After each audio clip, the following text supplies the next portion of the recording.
business today, what is the structure looking like? How are you able to make things run so smoothly? And what are some tips you can give for someone looking to go from solopreneur to actually building millions in real estate wholesaling?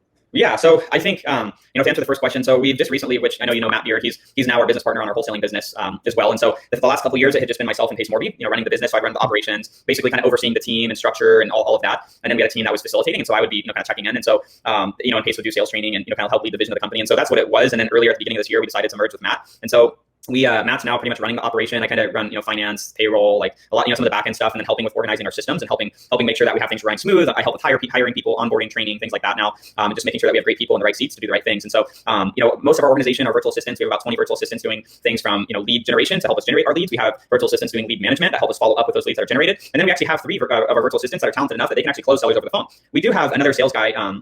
He's out of Washington, and so he closes as well. So he's our US-based acquisition rep as well. So we have that. We have another girl on our team that's doing our disposition of our deals, and then we have one JV guy on our team to help bring in JV deals and fix and flips, and help us get more opportunities at rentals and things like that. So we have a pretty small operation in the US, but we have a large team in the Philippines that helps run a lot of it. So that's essentially what the operation looks like today.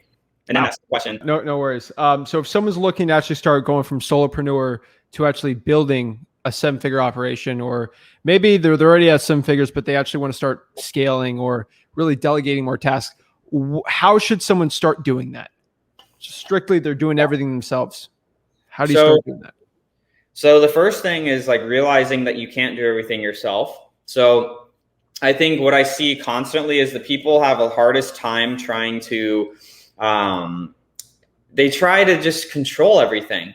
And so the reality is here's the reality number is realizing your team is going to screw stuff up. They're going to blow up contracts. They're going to sell deals for less than you probably could have sold it for. They're going to screw stuff up. And that's just part of being a business owner and just being okay with that, because you as a business owner are usually going to care the most about your business, not somebody on your team. Doesn't mean that you can't get great people, but if you get great people, just be okay with them making some mistakes and relinquishing some control. Because if you hire somebody, you have to be able to give them responsibility.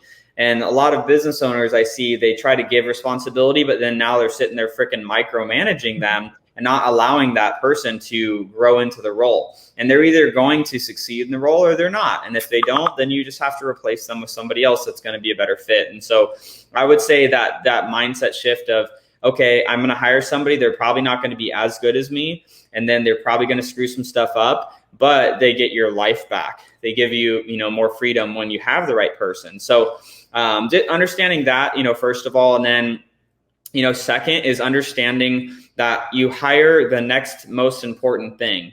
It's going to be different for everybody. But for example, if you're a solopreneur just doing everything on your own, you have to look at, okay, like I view this business and there's only a few parts to it. There's lead generation, there's acquisition, there's disposition, and then there's administrative tasks and system management and things like that have to be managed. So I would say for most people, it's going to be the first step is getting your lead generation automated, whether that's direct mail, whether that's, virtual assistants doing cold calling or virtual assistants doing text marketing for you, or you're doing PPC, you need automated lead generation.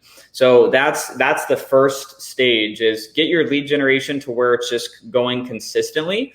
And then from there, for me, because I don't like doing acquisition, I never did, is, I found I found somebody to partner with and help with acquisition, but you can hire them. So if somebody, is doing all the acquisition themselves, hire somebody to do acquisition for you. No, they probably won't close as good as you, but if you teach them what you know and you help them get better, they can close 70% as good, which then you have more time back to live your life and to be able to grow the business more and be able to grow other businesses. So it's just adding on as you need. So if you don't have the lead generation figured out, you got to get that, because with no leads, you got no deals. So once that's figured out, then it's all right, how do I close more deals? You hire an acquisition or partner with somebody that's going to do acquisition for you. And then you have, the disposition side, which, if you can hire on a per, fee basis, a transaction coordinator, and then on disposition at the beginning, I always tell people to JV with people until they have their lead generation and their acquisition machine worked out. Because too many people squabble over, $3,000 or $5,000 or $7,000 fees that somebody else is making on a deal, because they're thinking that they need to keep that money.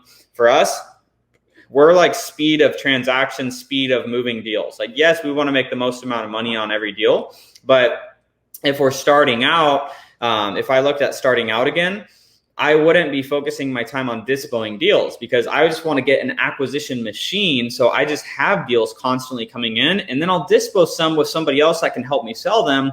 And then as my business continues to mature, then build the dispo side of the business out. Because you can at that point. You just have this freaking machine just pumping cash in constantly, that now you can go and maximize your assignment fees on the back end and make the most on each deal. Thank you so much for watching this video today. Consider liking this video. It helps the YouTube algorithm so my videos can get shown to more people, so I can help my mission on this channel to help you make over $100,000 in real estate wholesaling absolutely for free. If you're getting any value out of this whole channel or from the clip today, please consider subscribing to the channel. It means so much to me. Have a blessed day.